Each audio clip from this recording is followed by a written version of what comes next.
strictly muscle work. I handle between 40 and 55,000 pounds of steel a day. I know that might be hard to believe, from 400 pounds to 3 and 4 pound pieces. Pick it up, put it down, pick it up, put it down, pick it up, put it down.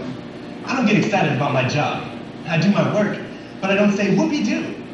I mean, how are you gonna get excited when you're tired and all you wanna do is sit down? See, it isn't that the average working guy is dumb. He's tired, that's all. We had this kid work this summer, a college boy. He saw a book in my pocket once and was amazed. He walked up to me and he said, "You read?" I said, "What do you mean I read?" He said, "All these dummies around here read is the sports pages. What are you doing with a book?" It's the non-recognition by other people that gets you. To say that a woman is just a housewife, a man is just a laborer. It really bothers you sometimes, you know?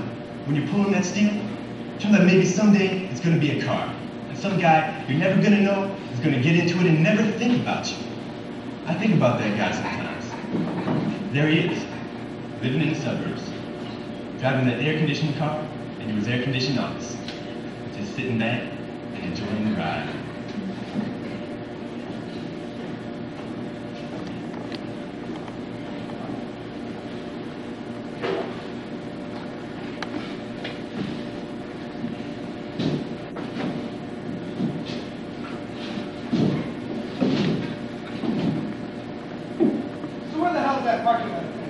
He does this every morning.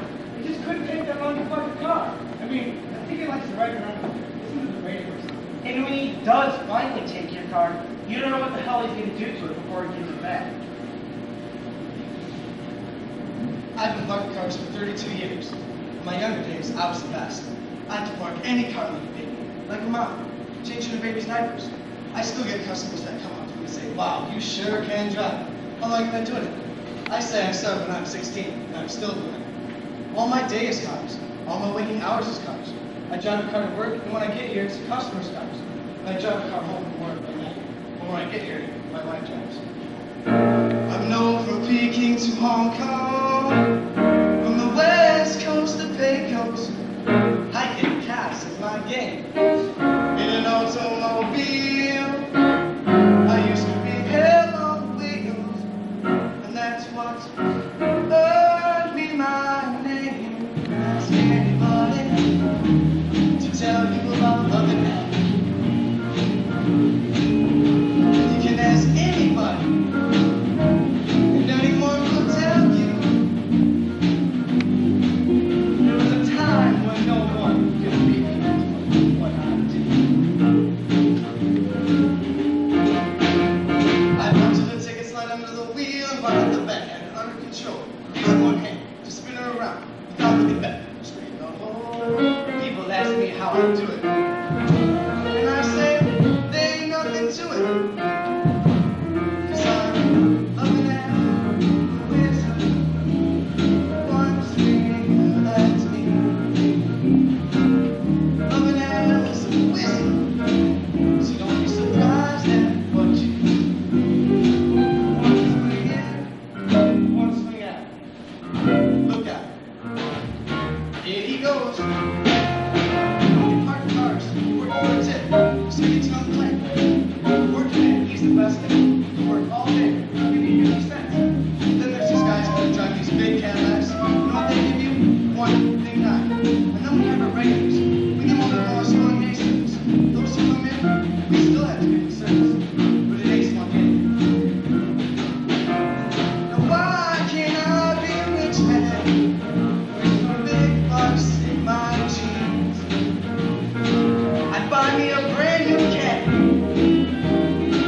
and a 50-cent cigar. 'Cause you can't smoke 10-cent smokers.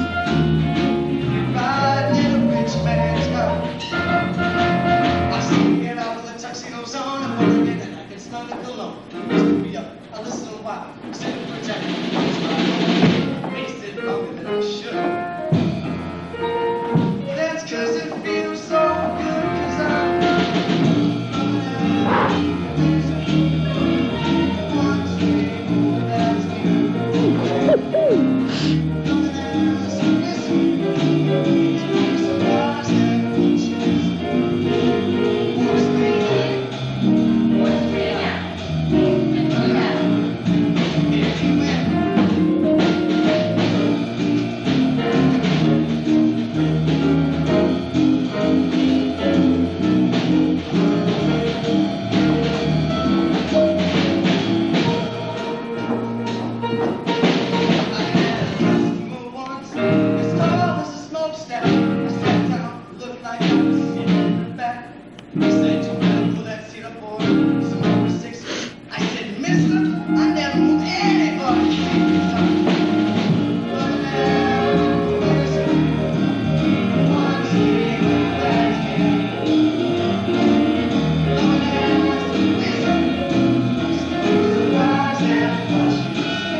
Good morning.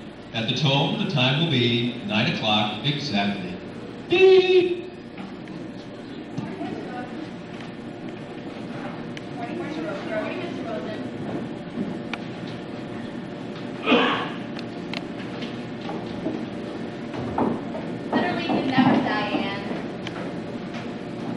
Good morning. At the tone, the time will be 9:15 and 40 seconds. Beep!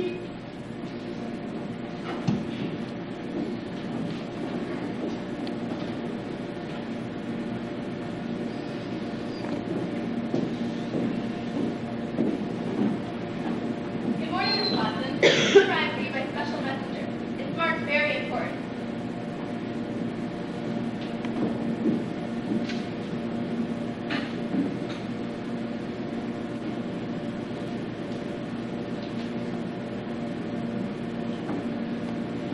Laura here. I know you're overloaded, but I need this done. It's urgent. I need it in 2 weeks.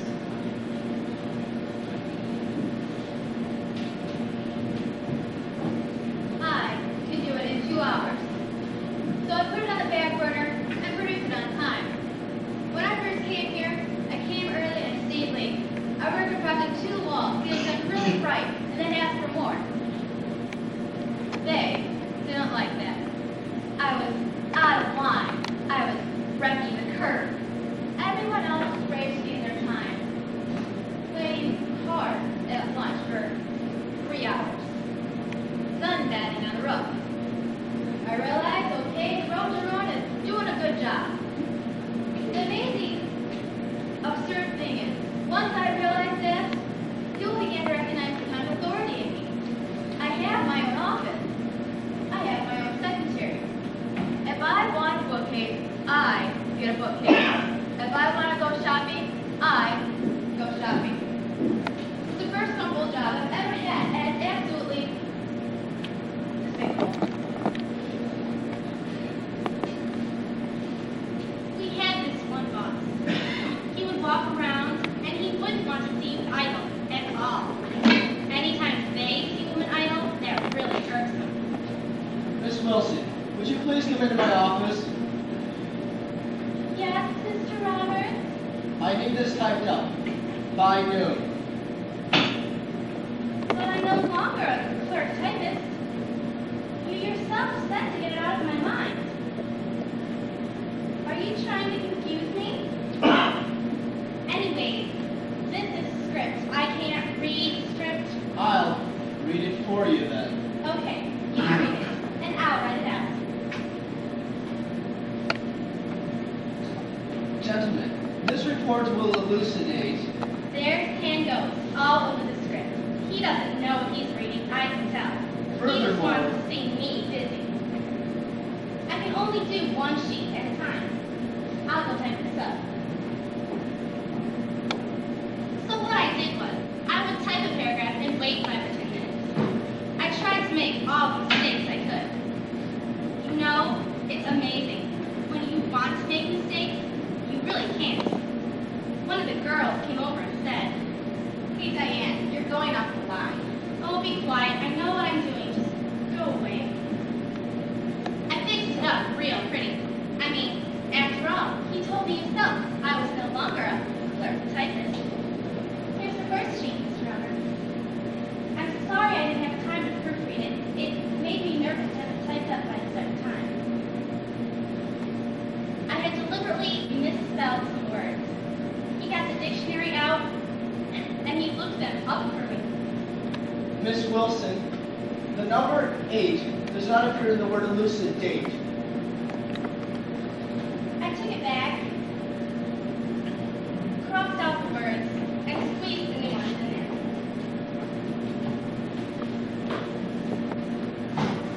So 12:30 comes, and the word just looks awful.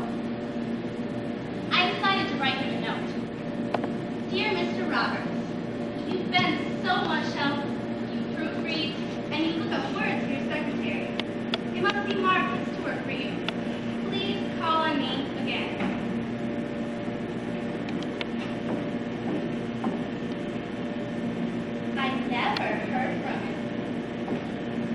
Good afternoon. At the tone, the time will be 12:55 and 10 seconds.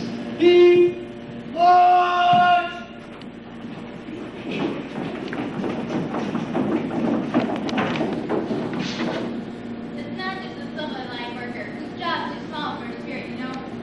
Jobs like mine, if you really put your spirit into it, sabotage it immediately. Jobs are not big enough for people. I realize that when you ask someone who they are, they define themselves by what they do. I'm a secretary. I'm a sales manager. I'm a corporate executive. When someone asks me, I say I'm Nora Watson. At certain points in time, I do things for a living. Good afternoon. At the tone, the time will be 1 o'clock exactly.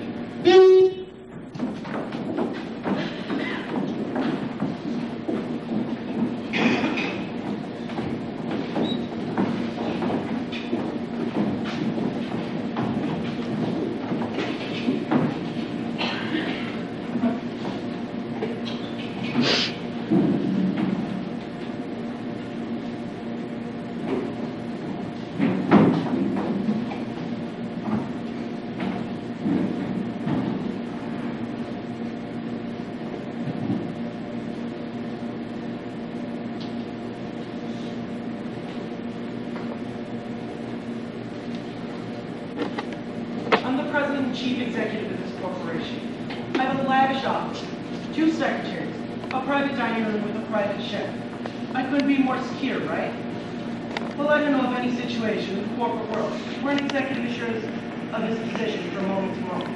Oh, we put on a front. Nothing can happen to me. I'm too important. But the fear is there. You can smell it. So I sit back in my lavish office and eat jellies for by the minute. When a top executive is fired, the shock is tremendous. His Cadillac is taken away from him. His watch line is taken away from him. Even his phone and home starts ringing. People shudder because they don't want to be associated. Bingo, he's dead. We had a vice president. He was with us about 6 months, and he was totally inadequate. So I called him to my office, told him he was through, gave him a nice severance pay. He broke down and cried. What did I do wrong? My daughter's getting married next month. How am I going to face it? He cried, and he cried, and he cried. But we couldn't keep him on. We had to let him go. Sometimes the status begins to feel empty. Sometimes you have a feeling like little boys playing in the business. Sometimes you have a feeling, oh, God, it must be very difficult. Removed from that status position. Suddenly, nobody ever calls. This is, I don't want to get into that.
morning at 9 o'clock, we have a salute to the flag.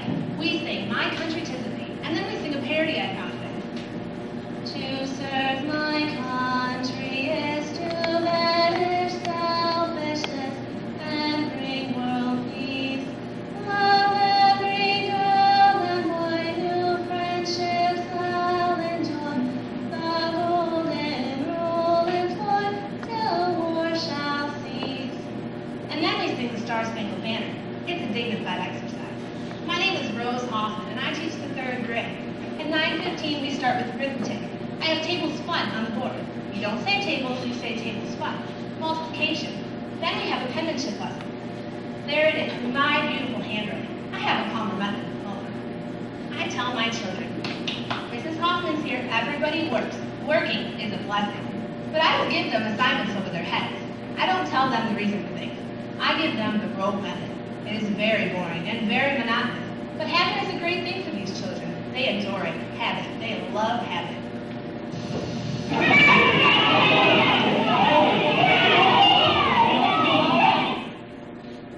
The neighborhood is changing, and the type of child is changing too.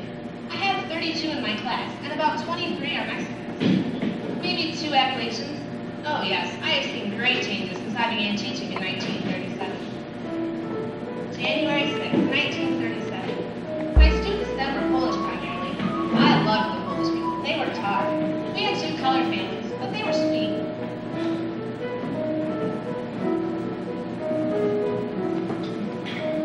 My classroom was always a showcase. In those days we did it ourselves. With colorful pictures and drawings on the walls. The snowman in winter, the pumpkin in fall. And all my supplies were in neat little piles on the shelves. My children were always examples. When the principal came, they would rise. If I had to leave them a minute or two, they always found something constructive to do. And all of them sat in their places according to size. But kids don't know how to behave anymore. Ask them to rise, and they'll ask you what for. They write on the walls, and they sit on the floor. It's called informality now. They want me to teach in a classroom like that, but nobody tells me how. I made a big thing about spelling, but they learned by the time I got through. They copied the words till they knew them by heart. 10 times for the dumb one, and twice for the smart. And gold stars were given to those who made sentences too. But nobody teaches them spelling today. Who has the time between weaving and play? The words they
A break?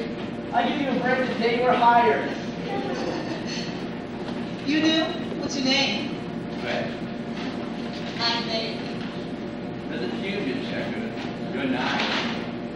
But there's that incredibly sad one. Pam.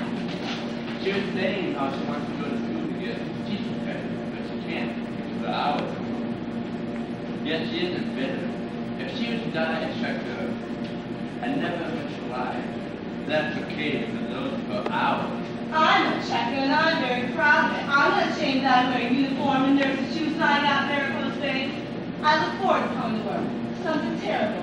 Anyone who's down on me is lower than I am. Could you hurry up and bag me? I have to be somewhere in 10 minutes. You wait your time, you'll get my full undivided attention. You rush, you're gonna get nothing. You walk through the door. Stuff. Everything's pretty. Everything's fresh. New.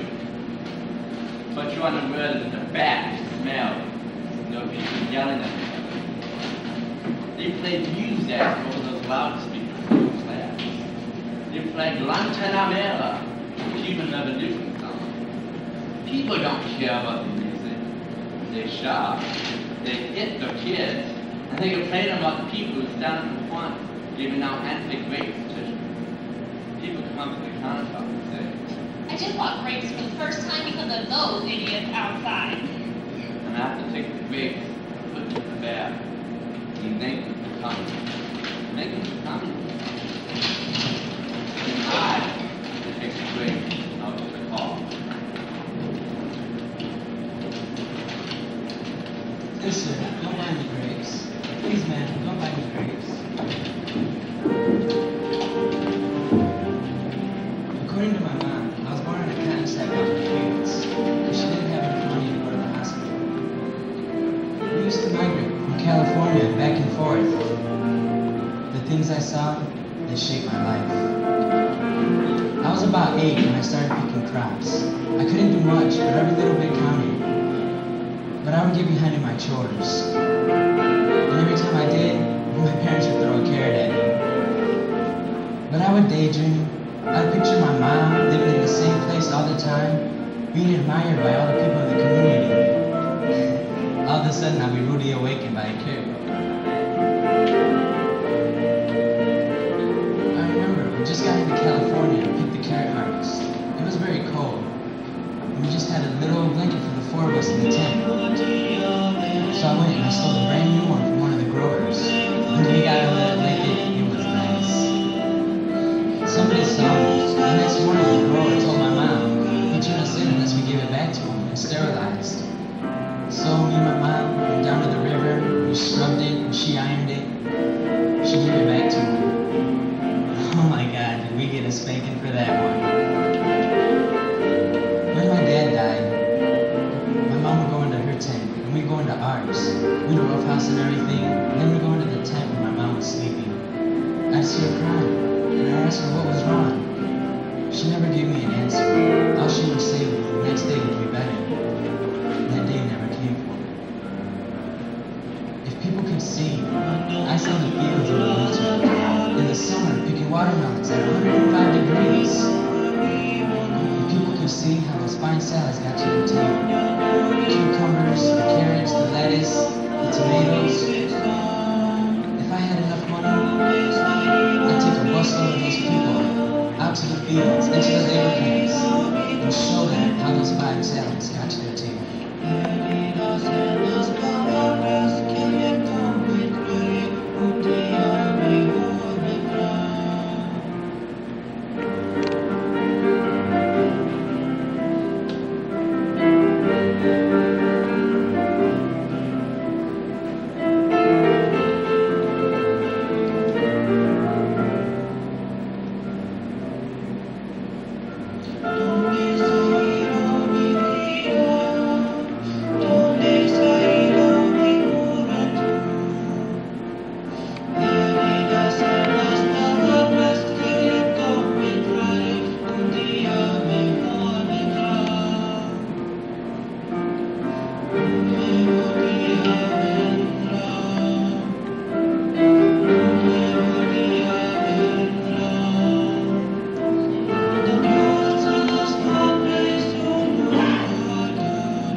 listen, don't buy any grapes. Please, ma'am, don't buy any grapes.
I've been bit by a dog already. I was bit by a Doberman. That's got to be the biggest part of a dog's day when the gas man comes. I remember this one house. I was trying to make friends with the dog. It was a Schnauzer. I started to walk away because it was just barking its little head off. Then it fell over on its side. The lady said, he usually relapses from barking too much. I usually just hit him on the head with my flashlight. Then she'll say, why'd you hit it? It's not like it was going to bite you. I say, lady, it's jumping on me, it's scratching me. So when nobody's looking, I'll just kick him down the stairs. Even if he just follows you down the stairs, try to get him for the one you missed a couple houses back. Yeah, big conversation with us as dogs. And women. You have a nice, cute chicken, that kind of brightens your day. You put a coat on their car. You put a Q that stands for cutie. So if there's a nice, cute lady sitting there in a two-piece bathing suit, she'll be lying on her stomach and she'll have her top strap undone. Now if you come up behind her and scare her, she'll jump. To jump, so that you'll be able to see her then. Now this takes time to practice, but it gives you something to do. It adds excitement to your day.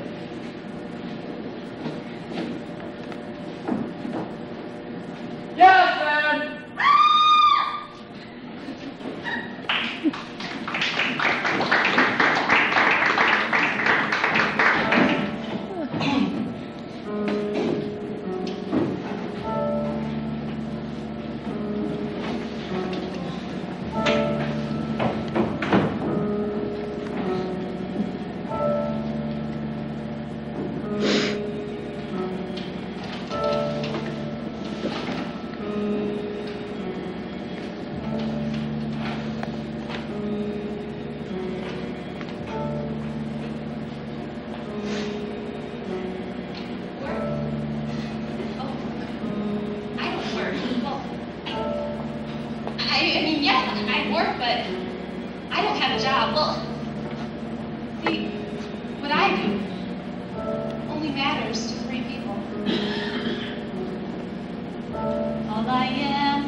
the blanket on to draw out the excess moisture. Wait 2-3 seconds. Take the blanket off. Pick the wet felt up and bounce it on the shoulder. Reach over, get the hose. Spray the inside of the copper screen. Turn around. Walk to the hot, dry dye behind you. Take a hot piece off and set it on the floor. Put the wet piece on the dry dye. Push with the button. Select the piece you just took off. Stack it and count it. 40 seconds. In the summertime, the temperature at our workstation ranges anywhere from 100 to 150 degrees. 3 seconds. I've taken thermometers and checked it myself. Take the wet felt off. I have it right on the my fingers. Naturally, that shoulder balancing the wet piece. Spray the inside of this I copper would screen. sometimes leak it right back Turn in. around. Walk to the hot, dry I dye thought it behind you. always leaks, so I still want to wait. Off and set it up. I have the possibility of being hurt every time that hot guy did it myself. You just engulf in a cloud of steam every 40 seconds. Tanks run 24 hours a day. I work 8 hours, 2 10-minute breaks, and 1 20-minute break for lunch. I find it difficult to eat my lunch at that length of time. 40 seconds.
pretty good day laying stone. You get interested in what you're doing. You'd usually fight the clock the other way. You're not looking for quitting. You're wondering, you haven't got enough done yet, and it's almost quitting time. Well, there's not a house in this country that I haven't built, that I don't look at every time I go by. And if there's one stone crooked, I notice it. The people that lives there might not notice it, but I notice it. Stone's my business. Stone's my life. I daydream all the time about stone. Someday, I'm gonna build me a stone cabin down on the Green River. I'm gonna put stone cabinets in the kitchen. Everything's stone. It seems that all my dreams have to have a piece of rock mixed up in them. It's a house with this hand. 30 years go by, it stands. It stands where nothing stood. A house of stone. The mason sleeps real good. He does his workday flies. Credit times a big surprise. It's only one more stone to get just right. It's only one more stone before the night. Every house he builds, every stone he lays, it's not making money or cutting off the day. He builds a house with his hand. 100 years go by, it stands. It stands where nothing stood. A house of stone, but the house of masons built is made to last. But the house of masons built. Nothing in this world is gonna last forever. But with stone, you're getting awful close. It's made to last.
10-minute intermission.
You know, it'd be pretty boring if I had to say, would you like a cocktail over and over? So I can let you do my own enjoyment. What's exciting is the bar that I become, or something. They have cocktails, I have philosophy. I give them coffee, a little political science. I have an opinion on every single subject there is. My bosses, they don't like it much, so I speak so much. But if I get heated, I don't give it to you. I speak like a gentleman. I have to be a waitress. How else can the world come to me? Everybody has to eat. Everyone has hunger, and I serve it. I give service. I can't be servile. But there's a difference. It becomes theatrical and intoxicating. I feel like mud hot and intoxicating. And I'm on stage. There's some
I make 2 round trips to Milwaukee every night, you know.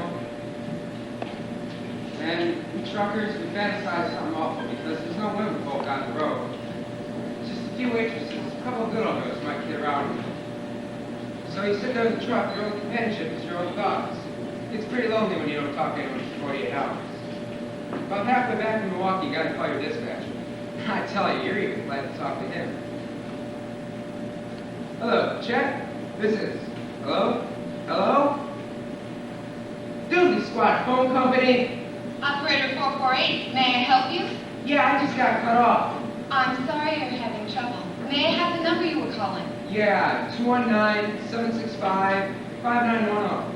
I'm sorry, sir. That number is busy. Jesus, lady, I was just talking to him. What's wrong with you guys? I'm sorry, sir. Perhaps the party was trying to reach you. Maybe you should wait 5 minutes and then place your call again. Sometimes you really want to talk to them if they sound upset. For me, it's a temptation to say, gee, what's wrong? But you can't say more than, I'm sorry you're having trouble. If you get caught talking to a customer, that's one mark against you. There was this one man. He said, Operator, I'm lonesome. Will you talk to me? I said, gee, I'm sorry, but I can't. You just can't. I'm in communications and I can't communicate. There are only about 7 or 8 phrases you can say, and that's all. Good morning, may I help you? Operator, may I help you? Please deposit 75 cents. You have a collect call from so-and-so. And that's all you can say. Anyone that has done hotel switchboard likes hotel switchboard. It's not lonesome. You're talking to people. You ask another hotel operator. They like it. You get tired of talking. Your arms don't get tired. Your mouth gets tired. And everyone is so close. That's why there are so many colds in winter. The girls are so close. You go to plug in and your nail goes. So you gotta keep your fingernails short because they break. Do I listen in on phone conversations? I never listen on phone conversations, but I'll tell you. Some girls really do. I've never had the urge to flip the switch. I don't know why. Unless you're working late at night, then you'll listen to the people. And they are so funny. The tears just roll down your face. It makes the night go faster. Want to hear a good one? It was 1 o'clock in the morning. A call came in, and I said, Holiday Inn. Because we're not Holiday Inn. I was just fooling around. So the boss called me in. She said, why did you do it? Fran, you're a good operator. We all love you. But I don't know why you did it.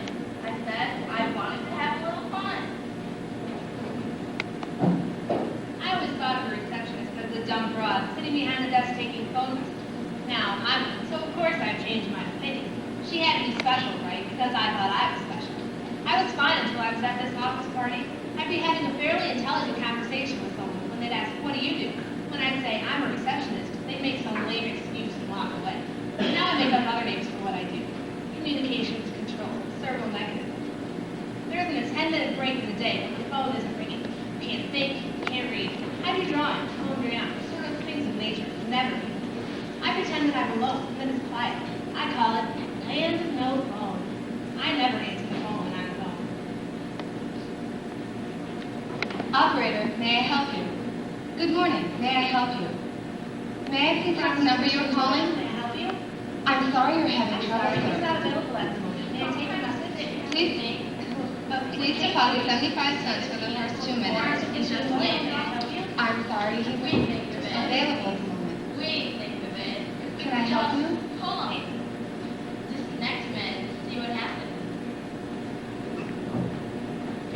It's something to run across someone who says, gee, operator, how's your day been? It's a nice day out here. Has your day been awful? You say, oh, yes, it's been an awful day. And thank you for asking.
a trip to Milwaukee.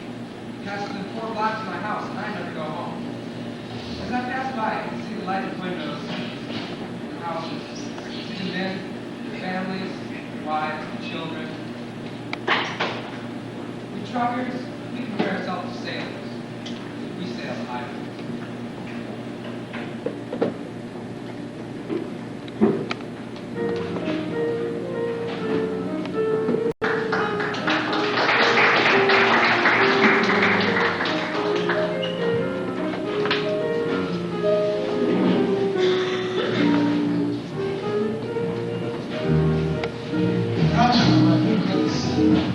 One time, she came back from India. She worked 18 hours on the bus to come meet me. She asked me to give it up. She was tired of being alone.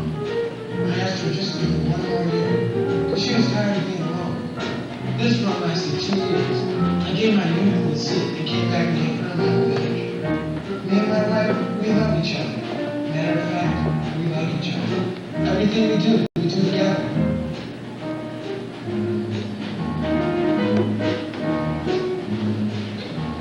I used to phone my wife 4 or 5 times each trip. In Calcutta one time, I waited 5 hours to get a phone call.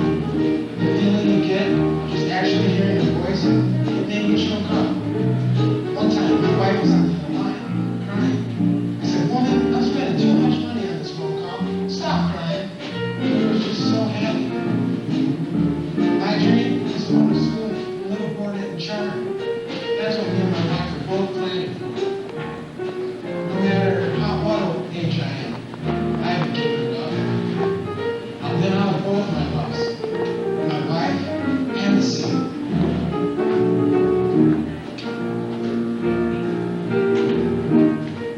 I'd like to die at sea, be buried at sea, and then spread out at sea. Just give me 1 more year. Just 1 more.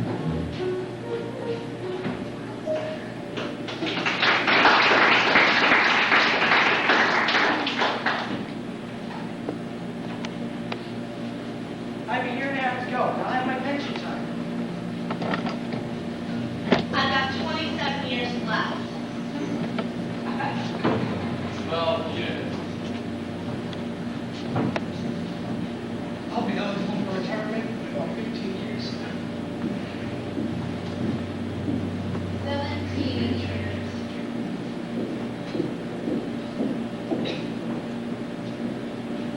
I just really want to quit my job. When I retired, first 2 years, I was downtrodden. I had no place to go and nothing to do. Then I gave myself a good going over. Joey said, "Can't say I come back, waste your time. You gotta get out, do things." Well, the day goes pretty fast for me now. I don't daydream at all. They daydreaming, it don't do you no good. I'll just think of something, I'll forget it. Keep busy, keep moving. That's the trick. You wake at 10, fold up the bed. You don't go leaving your couch open all day, It's depressing. You cook an egg, you toast some bread. You cook for yourself, you save a bundle. You don't keep track of your money, who will? You think about the day ahead. You don't go feeling sorry for yourself. It's like I said, you sit home and manage the world, or you can get out and do things. You take a walk, you meet a chump. There's this nice guy that lives down by National Biscuit. Boy, you should see the nice aroma. You shoot the ball, you argue some, maybe calls up a couple other fellas, come over and play some poker. You lose at gin until they come. This guy remembers the cards you picked up. The dirty bum, but even getting me gin sure beats doing nothing. You take a bus, you take a train, you go to visit your wife's grave. On the way, you read her side checks.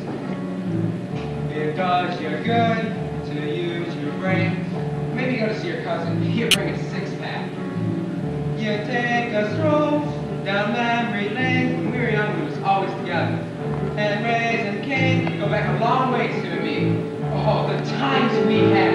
Remember once, back in 22, we was at this fair with these girls we knew. On this crazy ride, where you scream or you pray. The Big Dipper they call it. And we could hardly walk as we left the car. So we staggered down for a candy bar.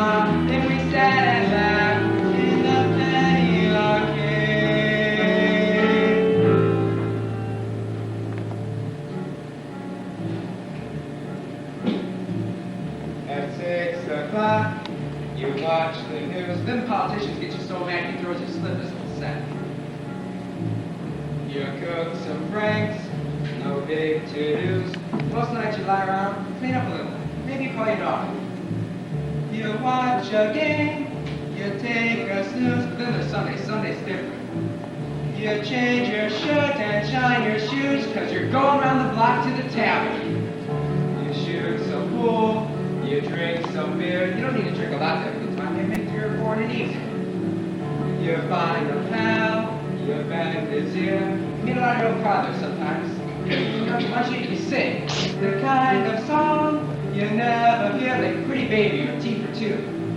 And then you cheer. That Sunday we sang Till We Meet Again. Believe it or not, I once did a waltz to that too. Honest to God. It was at a dance, I was 17, and the girl was like from a magazine, and the lights were low, and I really mean low. I picked up my friends up to that, and I kissed her cheek as we walked away. I remember that like it's yesterday. Was she surprised? I can't hear her say, Joe.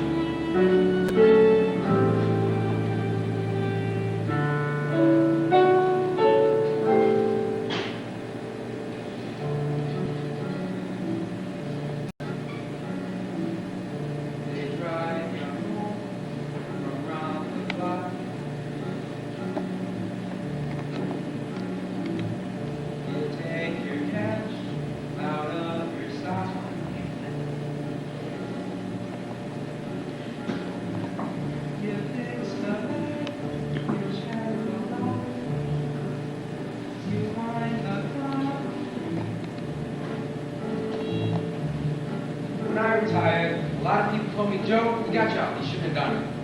But it was too late. I don't know why I retired. It's just a habit, I guess. But I got no regrets. I go to fires every once in a while. There was this one head down on Madison Avenue about 3 months ago. You see the smoke coming out of it, heavy as hell, but you don't see no flames. You know, they must have had about 30 units of that fire. You get news over the radio. Boy, that was some fire.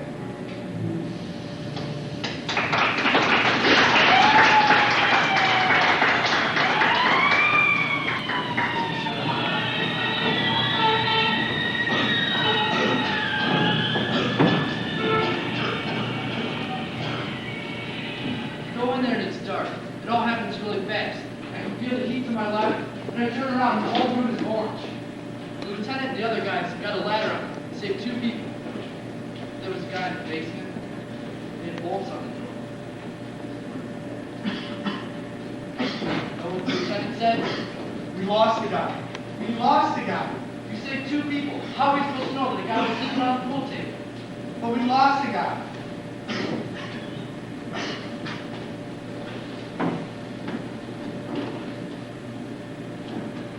I've always wanted to be a fireman. A lot of guys want to be firemen. It's like kids. Everybody's still a kid. Guys 40 years old are kids. They just lose their hair. They don't goof off that much. I remember this one time. I went to the roof of this project. There was a black guy about 6'7" at the top of the stairs. He had his back to me. And I said, hey fella, turn around. He said, yeah, wait a minute. Now his elbows were moving around his belt. And I said, hey fella, turn around. It dawned on me that he had a gun caught in his belt and he was trying to get at it. So I took my gun out and said, I'm going to shoot. He threw his hands up against the wall. And he was trying to zip up his pants. Now, a lot of guys could have killed him, so I said, I could have killed you. He started shaking and the gun in my hand was shaking. Then I just said, get out of here. So I took the fire department test in 68. Got called in 70. You know, the whole world's so screwed up. The whole country's screwed up. Not the firemen. You actually see them produce. You see them in front of burning buildings with babies in their hands. You see them give mouth to mouth when a guy's dying. That's real. You can't get around that. I used to be a banker. You know, it's just papers and numbers. It's not real. I can say that I helped save somebody. That I helped put out a fire. It shows I did something on this earth. I've always wanted to be a fireman.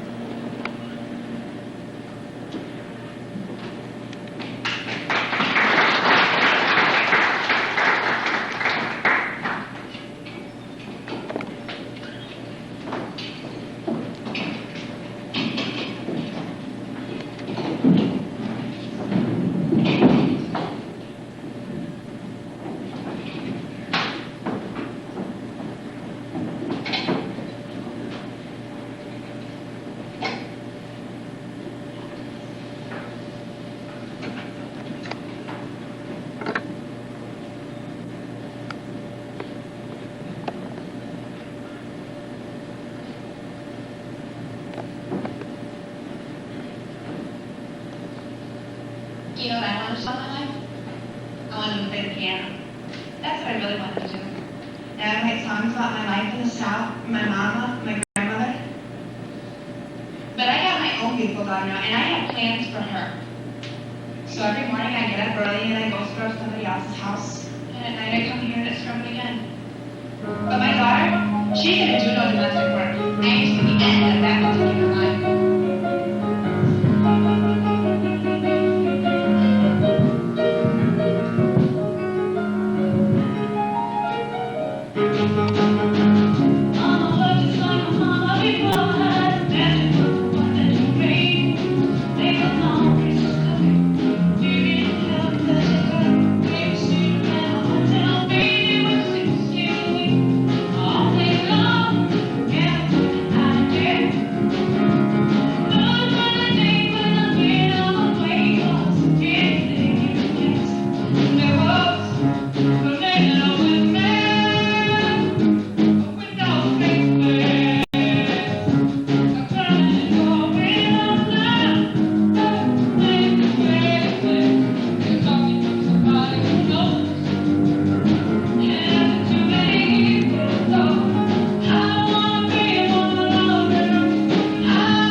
She's a whole new generation.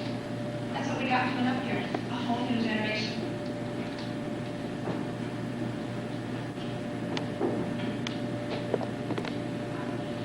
My name is Ralph Horn. I'm 19 years old. To notice the American flag on my sleeve, I have 4 stickers all over my car. I think America's the greatest country in the history of the world. There are times when I shoot off my mouth when I shouldn't.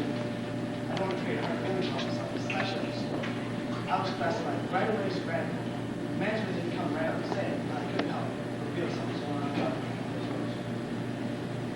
Length of my hair.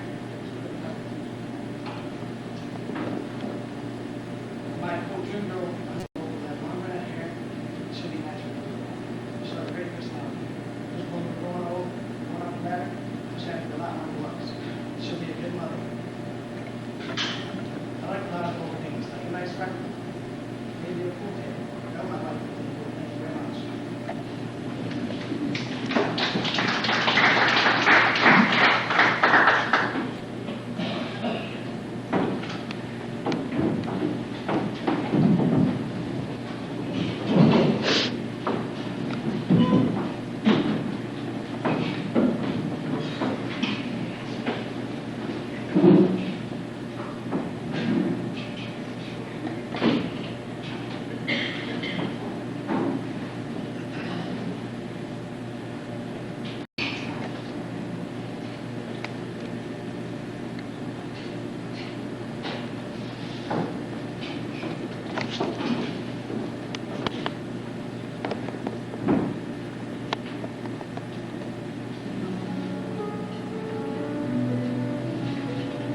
about my job? Maybe I don't want to talk about my job. I'll talk about something else, maybe, but not USC. See, unless a guy's a nut, he never talks about work. He talks about baseball or if he got laid or he didn't get laid. Let's take baseball. Say, Michelangelo's Sistine Chapel. It's a beautiful work of art. But what if Michelangelo had to create the Sistine Chapel, I don't know, 1,000 times a year? Don't you think that would go with Michelangelo's mind? Or if Da Vinci had to create the atomical charts, 60, 80, 90, 100 times a day? Sometimes, when I make something, just out of pure meanness, I'll put a dent in it. I'll deliberately hit it with my hammer just to mess it up. I'll make it unique, because I want my signature on it, my imprint, my mistake, mine. See, it isn't just the work. Somebody had to create the pyramids. The pyramids, the Empire State Building, these things don't just happen. I'd like to see it go. Say, the Empire State. I'd like to see on one side of it a foot-wide strip, from top to bottom, with the names of all the electricians, all the bricklayers, and their name.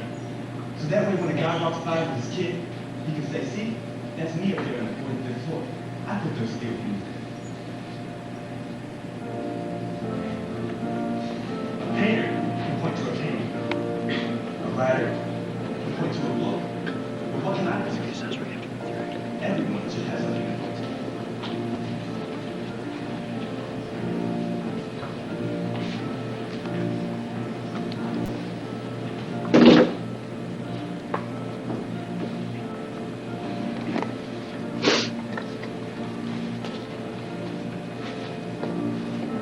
See that building?